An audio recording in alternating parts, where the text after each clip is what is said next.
Crappy Dracula to play some more music.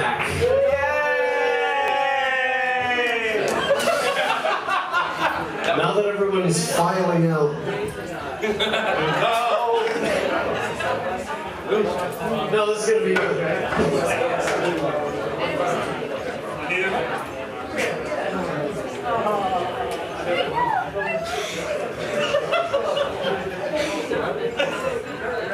You guys do bar mitzvahs? Only bar mitzvahs. We're staying corrected. I like this research, man.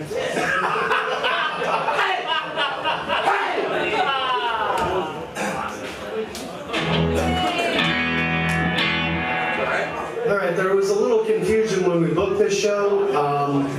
They said comedy, but I thought they said Comic-Con, so we worked up some Comic-Con material.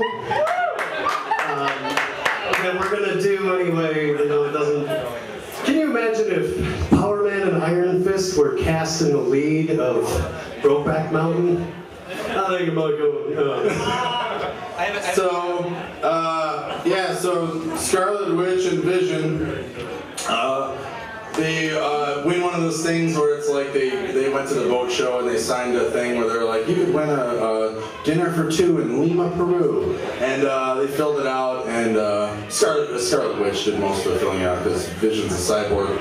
But I mean, he filled it out with his like mind. He has like a brain pen. But anyway, so he fills it out, and then like a couple months later, what's his name?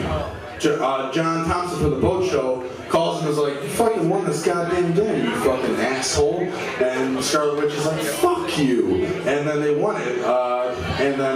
So they fly, well, I mean, they had to fly to Miami, and there's like an hour and a half thing where they're like waiting around. They went to like the Cinnabon. Oh, this story is brought to you by Reward Milk. Reward Milk. Because you earned it. So they go to Miami and just, you know, killing time. They buy a Newsweek. And then they fly to Lima, Scarlet Witch and her cyber husband Vision, and it's gonna be great. And then they land, and then they go to the hotel. It's like the L'Hermitage. It's like a really fancy place. Oh, and Nightcrawler from the Defenders meets him there because he can teleport. But then he goes away for a little while. It's hilarious. Well, he did a couple jumps along the way. It smelled of brimstone the entire time.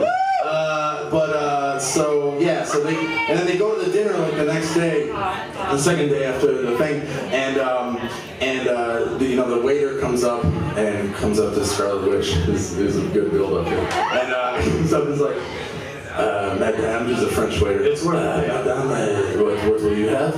And she's like, I will have the fettuccine, and what's your house red? And he's like, it is a Pinot Noir. That's red, right? She's like, that sounds great. And then he turns to the cyborg husband, Vision, and he's like, and what will you have, sir? And he goes, you want outside,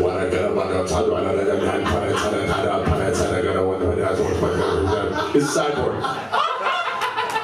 That's what this song's about, discrimination. It's called Ron Schwartz's Guide to Lesser Known Stereotypes. Thank you guys for letting me do that. Ron Schwartz's Guide is a pamphlet of sorts. He lists human traits by the guy named Ron Schwartz. He links all the people through stereotypes. Not Samsung or Sony, but the ones that cause fights. Ron Schwartz.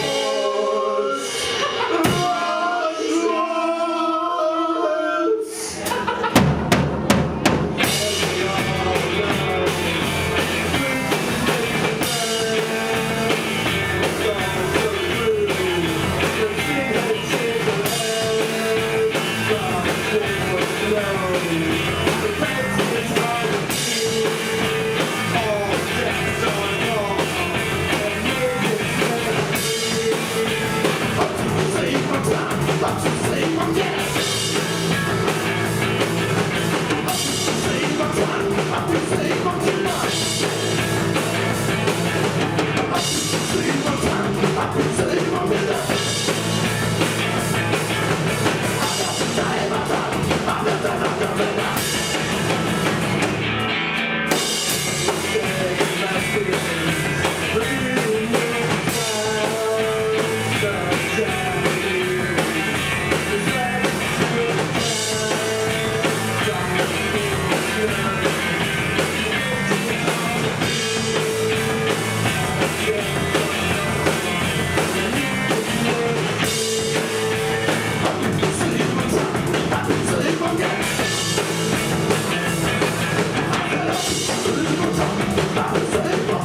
we're sitting at the next table, ironically. We're fucking old as shit. We were thinking about like, kind of like, what do nerds talk about? And when he couldn't even come up with like Harry Potter or Lord of the Rings, we were like the 1970s fucking bullshit Marvel comic books that are like a quarter. So the X Factor kids were trying to join the Defenders.